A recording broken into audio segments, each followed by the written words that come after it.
ओम शांति। आज बाबांकर 16 जून 2026 प्रातः मुरली। बाबा कहउछंती मीठे बच्चे तुमे माने एबे सच्चा सच्चा राजयोगी अट। तुमको राज ऋषि मध्य कुहा जाउछे।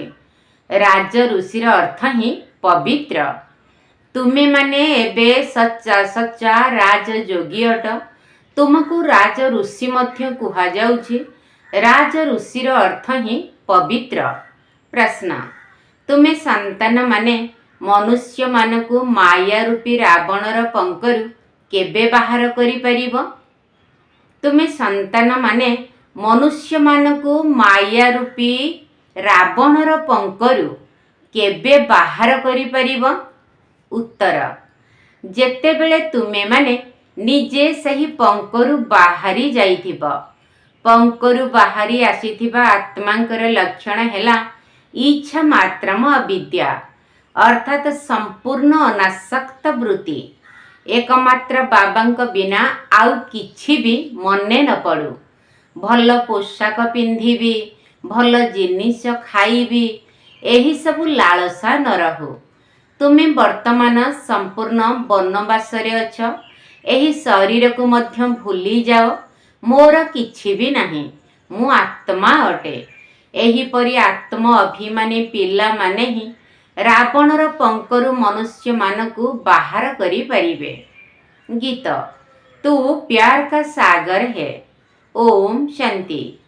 कौनसी समय रे जेतेबेले गीत बाजुथिला सेतेबेले पिला मानकु गीतर अर्थ मध्य पचारुथिले। एबे कुह, तुमे केबेठारु रास्ता भूलीछ? केही कहिले द्वापररु, केही कहिले सत्य जुगरु। जेउ माने कहउछंती द्वापर ठारु भूलीछु, से माने भूल कहउछंती। तुमे माने सत्य जुगरु रास्ता भूली जाइछ। एबे तो तुमको मार्गदर्शक मिलिछंती। सत्य जुगरे मार्गदर्शकंकु तुमे जानि नथिल। सेठारे केही बाबांकु जानि ही नाहंती, अर्थात भूली जाइछंती। भूलिबा मध्य ड्रामारे निर्धारित होई रहिछि। पुणी एबे से रास्ता बताइबाकु आसिछंती। कही थांती ना, प्रभु रास्ता बताओ। आमे सत्य जुगरु आरंभ करी बाबांकु भूली जाइछु। बुद्धि को क्रियाशील करिबा पई बाबा प्रश्न पचारुछंती। एही ज्ञान ही नियारा अटे। ज्ञानर सागर बाबा ही अटंती। बाबा सम्मुखरे बुझाउछंती, मु ही ज्ञानर सागर, सुखर सागर अटे। तुमे मध्य जानिछ, वास्तवरे पतित पावन मध्य एकमात्र बाबा ही अटंती। एक कथा तो भक्ति करुथिबा आत्मा माने मध्य मानुछंती। शांति धाम एवं सुख धाम हेला पवित्र दुनिया। तेबे सुख धाम एवं दुख धाम तो अलगा अलगा, अधा अधा। ये कथा तो पिला माने भल भावरे जानिछंती। बाबा स्नेहर सागर अटंती। सेइथि पाई तो समस्ते तांकु पिता बोली डाकुछंती। किंतु से किए किपरि आसुछंती ए कथा भूली जाइछंती। 5000 वर्षर कथा। वास्तवरे सेतेबेले एही देवी देवता मानकर राज्य थिला। सत्य जुगरे थाए सद्गति, पुणी दुर्गति किपरि हेउछि ए कथा किए कहिब?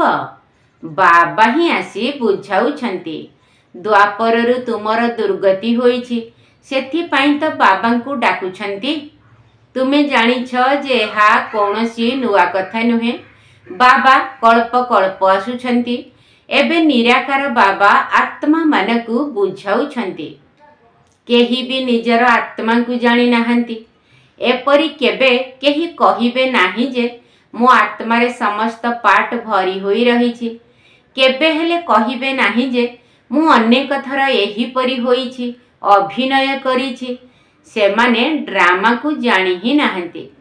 जदिओ सेमाने लक्ष लक्ष हजार हजार वर्ष बोली कहउछंती, तथापि एहा तो ड्रामा अटे ना। ड्रामार पुनरावृत्ति हेउछि, एही कथा तो कहिबे ना। एही ज्ञान बाबा ही पिला मानकु सम्मुखरे देउछंती। मुख द्वारा कथा हेउछंती। ତୁମେ ଜାଣିଛ ଆମକୁ ଶିବ ବାବା ବ୍ରହ୍ମାଙ୍କ ଦ୍ୱାରା ନିଜର କରି ବ୍ରାହ୍ମଣ କରାଇଛନ୍ତି। ଇଏ ଶିବ ବାବାଙ୍କର ସନ୍ତାନ ମଧ୍ୟ ଅଟନ୍ତି। ବ୍ରହ୍ମା ବାବା ସ୍ତ୍ରୀ ମଧ୍ୟ ଅଟନ୍ତି। ଦେଖ କେତେ ପିଲାଙ୍କୁ ସମ୍ଭାଳୁଛନ୍ତି। ଏକୁଟିଆ ପୁରୁଷ ହୋଇଥିବା କାରଣରୁ ପିଲାମାନଙ୍କୁ ସମ୍ଭାଳିବା ପାଇଁ ସରସ୍ୱତୀଙ୍କୁ ସହଯୋଗୀ ରୂପରେ ଦାୟିତ୍ୱ ଦିଆଗଲା। ଏହି କଥା କୌଣସି ଶାସ୍ତ୍ରରେ ନାହିଁ। ଏହା ହେଉଛି ବାସ୍ତବିକତା। ବାବା ହିଁ ରାଜଯୋଗ ଶିଖାଉଛନ୍ତି। ଯେଉଁମାନଙ୍କୁ ରାଜଯୋଗ ଶିଖାଇଲେ ସେମାନେ ରାଜା ହେଲେ, 84 ଜନ୍ମ ନେଲେ।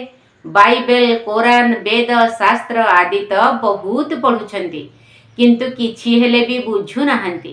ତୁମେ କୌଣସି ତତ୍ତ୍ୱଯୋଗୀ ନୁହଁ। ତୁମର ତ ବାବାଙ୍କ ସହିତ ଯୋଗ ରହିଛି, ଅର୍ଥାତ୍ ବାବାଙ୍କୁ ମନେ ପକାଉଛ। ତୁମେ ଏବେ ରାଜଯୋଗୀ, ରାଜ ଋଷି ଅଟ, ଅର୍ଥାତ୍ ଯୋଗୀରାଜ ଅଟ। ଯିଏ ପବିତ୍ର ରୁହନ୍ତି ତାଙ୍କୁ ଯୋଗୀ କୁହାଯାଏ। ସ୍ୱର୍ଗର ରାଜତ୍ୱ ନେବା ପାଇଁ ତୁମେ ଯୋଗୀ ହୋଇଛ। ବାବା ପ୍ରଥମେ ପ୍ରଥମେ କହୁଛନ୍ତି ପବିତ୍ର ହୁଅ। ତାଙ୍କର ନାମ ହିଁ ଯୋଗୀ ଅଟେ। ତୁମେ ସବୁ ରାଜଯୋଗୀ ଅଟ। ଏହା ତୁମ ବ୍ରହ୍ମା ମୁଖ ବଂଶାବଳୀ ବ୍ରାହ୍ମଣମାନଙ୍କର କଥା। ତୁମକୁ ରାଜଯୋଗ ଶିଖାଉଛନ୍ତି ଶିବ ବାବା। ତେଣୁ ତୁମେ ବିଦ୍ୟାର୍ଥୀ ହୋଇଗଲ ନା। ବିଦ୍ୟାର୍ଥୀଙ୍କୁ ଶିକ୍ଷକ କ'ଣ କେବେ ଭୁଲି ପାରିବେ? ଜାଣିଛ ଯେ ଶିବ ବାବା ଆମକୁ ପାଠ ପଢ଼ାଉଛନ୍ତି, କିନ୍ତୁ ପୁଣି ବି ମାୟା ଭୁଲାଇ ଦେଉଛି। ତୁମେ ତୁମର ପଢ଼ାଇଲା ବାଲା ଶିକ୍ଷକଙ୍କୁ ଭୁଲି ଯାଉଛ। ଭଗବାନ ପଢ଼ାଉଛନ୍ତି। ଏହି କଥା ବୁଝିଗଲେ ଯାଇ ନିଶା ଚଢ଼ିବ। ସ୍କୁଲରେ ICS ପଢ଼ିଲେ କେତେ ନିଶା ରହିଥାଏ। ତୁମେ ସନ୍ତାନମାନେ ତ 21 ଜନ୍ମ ପାଇଁ ଏହି ରାଜଯୋଗର ପାଠ ପଢ଼ୁଛ। ତଥାପି ତ ପାଠ ପଢ଼ିବାକୁ ବି ପଡ଼ିବ। ରାଜବିଦ୍ୟା ମଧ୍ୟ ପଢ଼ିବାକୁ ପଡ଼ିବ। ଭାଷା ଆଦି ଶିଖିବାକୁ ପଡ଼ିବ। ତୁମେ ଜାଣିଛ ଯେ ସତ୍ୟ ଯୁଗରୁ ଆମେ ଏହି ରାସ୍ତା ଭୁଲିବା ଆରମ୍ଭ କରିଛୁ। ପୁଣି ଗୋଟିଏ ଗୋଟିଏ ପିଢ଼ି ଜନ୍ମ ପରେ ଜନ୍ମ ତଳକୁ ଓହ୍ଲାଉଛୁ। ଏବେ ତୁମର ସବୁ କିଛି ମନେ ପଡ଼ିଛି। କିପରି ଆମେ ଚଢ଼ୁଛୁ, କିପରି ଆମେ ଓହ୍ଲାଉଛୁ। ଏହି ସିଡ଼ିର ଚିତ୍ରକୁ ଭଲ ଭାବରେ ମନେ ପକାଅ। 84 ଜନ୍ମ ପୁରା ହେଲା। ଏବେ ଆମକୁ ଘରକୁ ଯିବାକୁ ହେବ। ତେଣୁ ଖୁସି ହେଉଛି। ଏହା ହେଉଛି ବେହଦର ନାଟକ। ଆତ୍ମା କେତେ ଛୋଟ। ଅଭିନୟ କରି କରି ଆତ୍ମା ଥକିଗଲେ କହୁଛି ବାବା ରାସ୍ତା ବତାଅ, ଯାହା ଫଳରେ ଆମେ ବିଶ୍ରାମ ପାଇବୁ, ସୁଖ ଶାନ୍ତି ପାଇବୁ। ତୁମେ ସୁଖ ଧାମରେ ଥିବା ସମୟରେ ତୁମ ପାଇଁ ସେଠାରେ ସୁଖ ଶାନ୍ତି ମଧ୍ୟ ଥାଏ। ସେଠାରେ କୌଣସି ଗଣ୍ଡଗୋଳ ହୁଏ ନାହିଁ। ଆତ୍ମାକୁ ସେଠାରେ ଶାନ୍ତି ମିଳିଥାଏ। ଶାନ୍ତିର 2ଟି ସ୍ଥାନ ରହିଛି, ଶାନ୍ତିଧାମ ଓ ସୁଖଧାମ। ଦୁଃଖ ଧାମରେ ଅଶାନ୍ତି ରହିଛି। ଏହା ପାଠ ପଢ଼ା ଅଟେ। ତୁମେ ଜାଣିଛ ଆମକୁ ବାବା ସୁଖଧାମକୁ ଭାୟା ଶାନ୍ତିଧାମ ନେଇଯାଉଛନ୍ତି। ତୁମକୁ କହିବାର ଆବଶ୍ୟକତା ନାହିଁ। ତୁମେ ଜାଣିଛ ଆମେ ଏଠାକୁ ଅଭିନୟ କରିବାକୁ ଆସିଛୁ, ପୁଣି ଘରକୁ ଯିବୁ। ଏହି ଖୁସି ରହିଛି ନା? ଶାନ୍ତି ପାଉଛୁ ବୋଲି ଖୁସି ହେଉନାହୁଁ। ଅଭିନୟ କରିବା ପାଇଁ ଆମକୁ ମଜା ଲାଗୁଛି, ତେଣୁ ଖୁସି ହେଉଛୁ। ଜାଣିଛୁ ଯେ ବାବାଙ୍କୁ ମନେ ପକାଇବା ଦ୍ୱାରା ବିକର୍ମ ବିନାଶ ହେବ। କେହି କେହି କହୁଛନ୍ତି ଆମକୁ ମନର ଶାନ୍ତି ମିଳୁ, କିନ୍ତୁ ଏକଥା ମଧ୍ୟ ଭୁଲ ଅଟେ। ବିକର୍ମ କିପରି ବିନାଶ ହେବ? ସେଥିପାଇଁ ଆମେ ବାବାଙ୍କୁ ମନେ ପକାଉଛୁ। ମନ ତ ଶାନ୍ତ ହୋଇ ରହିପାରିବ ନାହିଁ, କର୍ମ ବିନା ରହିପାରିବ ନାହିଁ। ବାକି ଅନୁଭବ ହେଉଛି ଆମେ ବାବାଙ୍କ ଠାରୁ ପବିତ୍ରତା, ସୁଖ ଶାନ୍ତିର ସମ୍ପତ୍ତି ନେଉଛୁ। ତେଣୁ ଖୁସି ହେବା ଦରକାର। ଏହା ତ ହେଲା ଦୁଃଖଧାମ। ଏଠାରେ ସୁଖ ହୋଇପାରିବ ନାହିଁ। ମନୁଷ୍ୟ ଶାନ୍ତିଧାମ, ସୁଖଧାମକୁ ଭୁଲି ଯାଇଛନ୍ତି। ତେବେ ଯାହାଙ୍କ ପାଖରେ ବହୁତ ପଇସା ଅଛି ସେମାନେ ଭାବୁଛନ୍ତି ଆମେ ସୁଖରେ ଅଛୁ। ସନ୍ନ୍ୟାସୀ ତ ଘର ଦ୍ୱାର ଛାଡ଼ି ଜଙ୍ଗଲକୁ ଚାଲି ଯାଇଥାନ୍ତି। ସେଠାରେ କୌଣସି ଗଣ୍ଡଗୋଳ ତ ହେଉନାହିଁ। ତେବେ ଶାନ୍ତି ତ ହୋଇଯାଇଥାନ୍ତି, କିନ୍ତୁ ତାହା ହେଲା ଅଳ୍ପକାଳ ପାଇଁ। ଆତ୍ମାର ସ୍ୱଧର୍ମ ଯାହାକି ଶାନ୍ତି ଅଟେ, ସେଥିରେ ତୁମେ ଶାନ୍ତିରେ ରହିଥାଅ। ଏଠାରେ ତ ପ୍ରବୃତ୍ତିରେ ଆସିବାକୁ ହିଁ ପଡ଼ିବ, ଅଭିନୟ କରିବାକୁ ହିଁ ପଡ଼ିବ। ଏଠାକୁ କର୍ମ କରିବା ପାଇଁ ହିଁ ଆସିଥାନ୍ତି। कर्म करिबा पाई तो आत्मा को निश्चित आसीबाकु ही हेब। तुमे संतान माने जानिछ जे एही ज्ञान बेहद्र बाबा देउछंती, निराकार भगवान वाच। एबे तुमे जानुछ आमे हेलु आत्मा, आमर पिता परम आत्मा अटंती। परम आत्मा अर्थात परमात्मा, तांकु एही आत्मा डाकुछि। सेही बाबा ही समस्तंकर सद्गति दाता अटंती। एबे बाबा कहुछंती पिला माने देही अभिमानी हुआ, एहा ही परिश्रम अटे। अधा कल्परु जे खाद पड़ी ताहा एही जोग बल द्वारा ही बाहरिब। तुमको खांटी सुना हेबाकु पड़िब। जेपरि खांटी सुनारे खाद मिसाई अलंकार तैयारी करिथांती, तुमे असलरे खांटी सुना थिल, पुणी तुमठारे खाद पड़ी थाए। एबे तुमर बुद्धि रे अछि आमे अभिनय करिलु, एबे आमे बाप घर को जाउछु। जेपरि विदेश रु निज घर को फेरिले खुशी होइथांती, तुमे मध्य खुशी हेउछ। तुमे जानिछ जे बाबा आम पाई स्वर्ग आनी छंती। बेहद्र बाबांकर उपहार हेला बेहद्र बादशाही अर्थात सद्गति। सन्यासी माने मुक्तिर उपहार को पसंद करी थांती। केही मरीगले कही थांती जे स्वर्गवासी हेला। सन्यासी कहिबे ज्योति ज्योति रे मिशीगला, जेउथिरे समस्ते मिशी जिबे। ब्रह्म तो रहिबार स्थान अटे ना, जेउठारे आमे आत्मा माने रही थाउ। बाकी कौनसी ज्योति अथवा निया नाही जेउथिरे समस्ते मिशी जिबे। ताहा ब्रह्म महतत्व अटे, जेउठी आत्मा माने रही थांती। बाबा मध्य सेठारे रही थांती, से मध्य बिंदु अटंती। काहाकु जदि बिंदुर साक्षात्कार हेब तेबे से किछि बुझी परिबे नाही। बहुत पिला माने कहुछंती बाबा आपण को मने पकाइबारे मुश्किल हेउछि, बिंदु रूप को किपरि मने पकाइबु। अधा कल्प तो बड़ लिंग रूप को मने पकाई आसिलु। एहा मध्य बाबा बुझाउछंती, बिंदुर तो पूजा होई परिबो नाही, एहांकर मंदिर किपरि तैयारी करिब। बिंदु को तो भल भाबरे देखि भी होई न थाए, सेथि पई शिवलिंग को बड़ करी तैयारी करिथांती। बाकी आत्मा मानकर प्रतीक शाल ग्राम तो बहुत छोट छोट तैयारी करिथांती। अंडा भली तैयारी करंती। कहिबे पूर्वरु काहेकि एहा कहिला नाही जे परमात्मा बिंदु भली अटंती। बाबा कहुछंती से समय रे ए कथा कहिबार अभिनय ही नथिला। अरे तुमे आईसीएस आरंभरु काहेकि पढुना ह? पाठ पढ़ार मध्य कायदा अछि ना। केही एपरी कथा कहिले तुमे कहि परिबो। अच्छा बाबा को पचारिबु अथवा आमठारु बड़ शिक्षक अछंती तांकु लेखि करी पचारिबु। बाबांकर जदि बताइबार थिबो तेबे बताइबे अथवा कहिबे आगकु गले बुझी परिबो। गोटिए समय रे तो सब कथा सुनाइबे नाही। ए सब नुआ कथा। तुमर वेद शास्त्र रे जहा अछि बाबा बसी तार सारांश बताउछंती। एहा मध्य भक्ति मार्ग रे निर्धारित रहिछि। पुणी मध्य तुमको पढ़िबाकु ही हेब।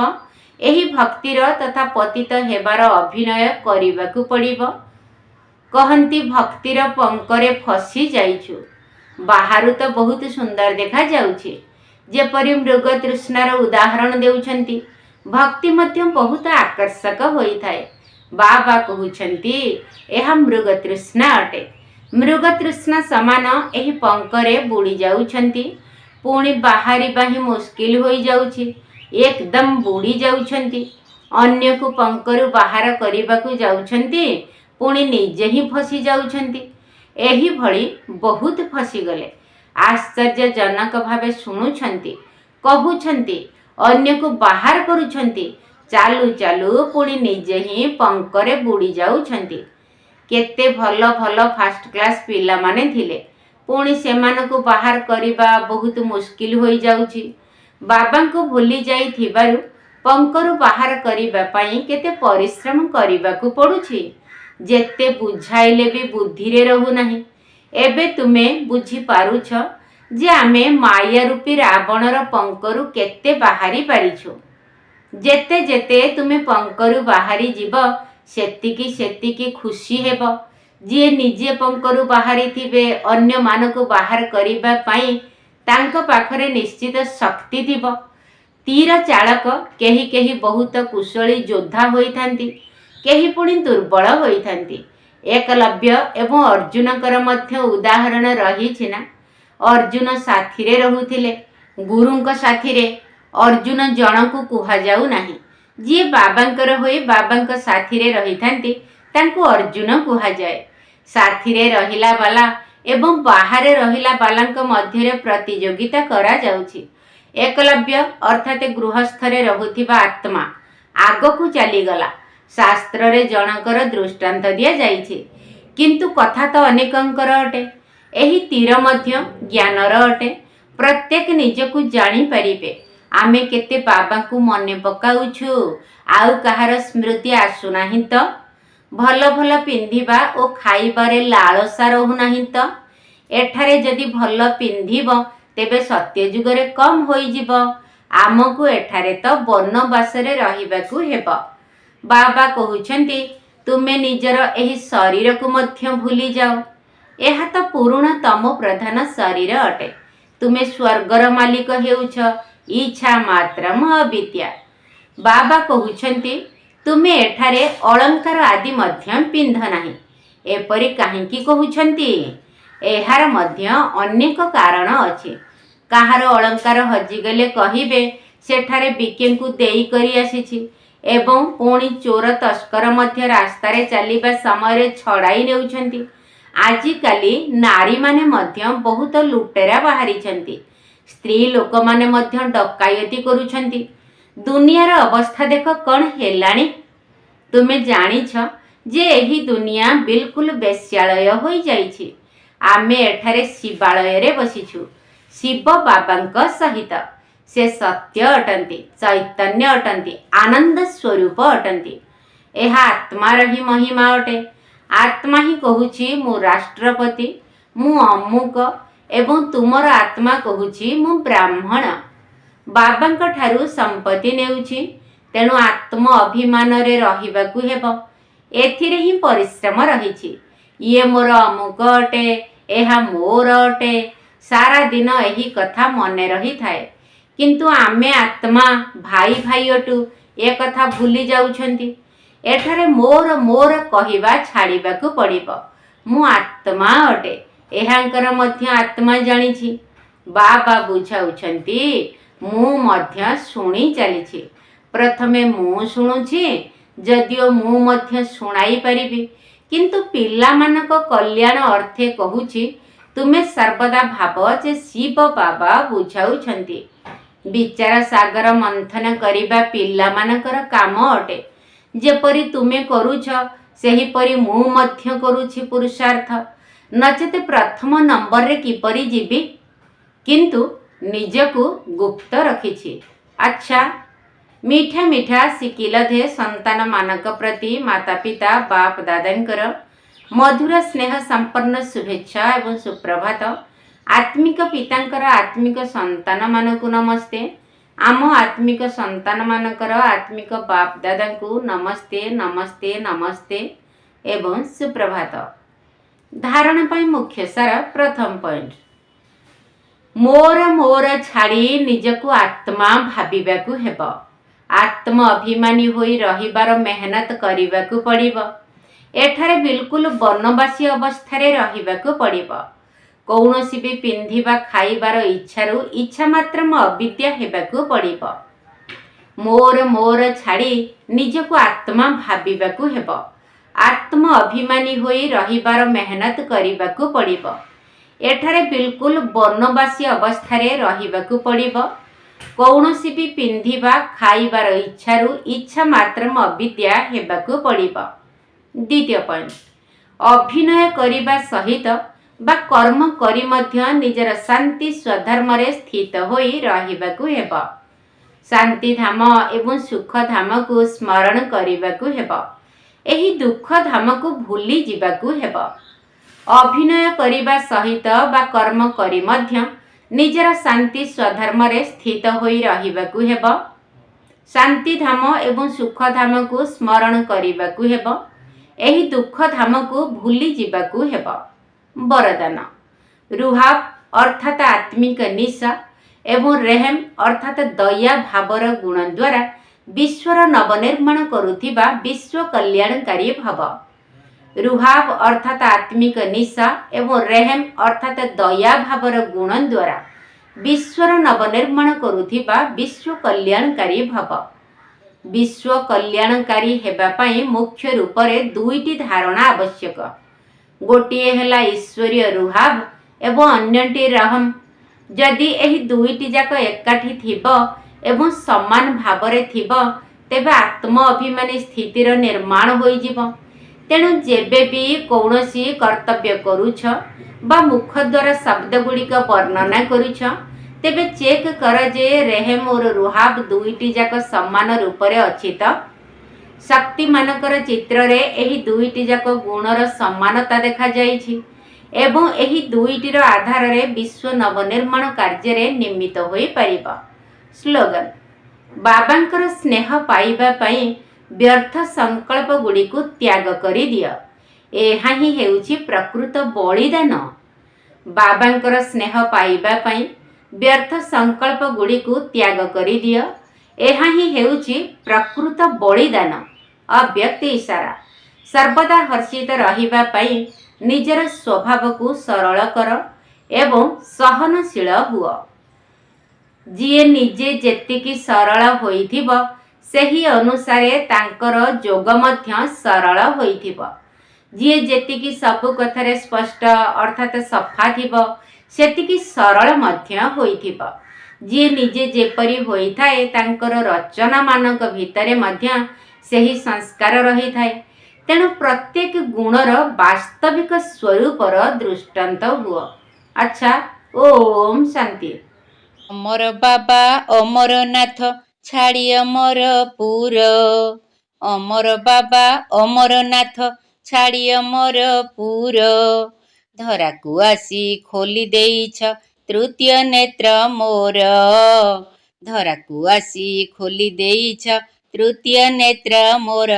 तिनी कालर ज्ञान भंडार देई करुछ आत्मा अमर। तिनी कालर ज्ञान भंडार देई करुछ आत्मा अमर। मुअटे आत्मा ज्योति अमर। मो पिता तुमे ज्ञान सागर। मुअटे आत्मा ज्योति अमर। मो पिता तुमे ज्ञान सागर। ज्ञानंजन आखिरे देई भाग्य गढ़ुछ जगत साई। मन लगाई पढ़िबी पाठ धरी ज्ञानर सार। मन लगाई पढ़िबी पाठ धरी ज्ञानर सार। देह दुनिया ठारू मनकु सदा रखिबी दूर। देह दुनिया ठारू मनकु सदा रखिबी दूर। वर्षा तुमर भाग्य मोहर। वर्षा तुमर भाग्य मोहर। वर्षा तुमर भाग्य मोहर। निरवतार गुण महान एई गुण को करी धारण। निरवतार गुण महान एई गुण को करी धारण। सभिंक प्रिय होई रहिबी नीरव रही सत कहिबी। निजको आत्मा भाबी करिबी सबु करम मोर। निजको आत्मा भाबी करिबी सबु करम मोर। पुरुषार्थरे लगाई मन नेबी अमर बर। पुरुषार्थरे लगाई मन नेबी अमर बर। वर्षा तुमर भाग्य मोहर। वर्षा तुमर भाग्य मोहर। वर्षा तुमर भाग्य मोहर। ଅମର କଥା ଶୁଣିବି କାନେ, ତୁମ ଗୁଣକୁ ସୁମରି ମନେ। ଅମର କଥା ଶୁଣିବି କାନେ, ତୁମ ଗୁଣକୁ ସୁମରି ମନେ। ଅତୀତ କଥା ବିନ୍ଦୁ ଲଗାଇ, ବ୍ୟର୍ଥ କଥାକୁ ଦେବି ଭୁଲାଇ। ପ୍ରଭୁଙ୍କ ପ୍ରିୟ ସନ୍ତାନ ହେବି ଛାଡ଼ି ମନ ବିକାର, ପ୍ରଭୁଙ୍କ ପ୍ରିୟ ସନ୍ତାନ ହେବି ଛାଡ଼ି ମନ ବିକାର। ଭୋଳାନାଥଙ୍କୁ ରାଜି କରିବି ବ୍ୟର୍ଥକୁ କରି ଦୂର, ଭୋଳାନାଥଙ୍କୁ ରାଜି କରିବି ବ୍ୟର୍ଥକୁ କରି ଦୂର। ବ୍ୟର୍ଥ ସଂସ୍କାର କରିବି ଦୂର, ଅପବିତ୍ରତା କରିବି ଦୂର। ବ୍ୟର୍ଥ ସଂସ୍କାର କରିବି ଦୂର, ଅପବିତ୍ରତା କରିବି ଦୂର।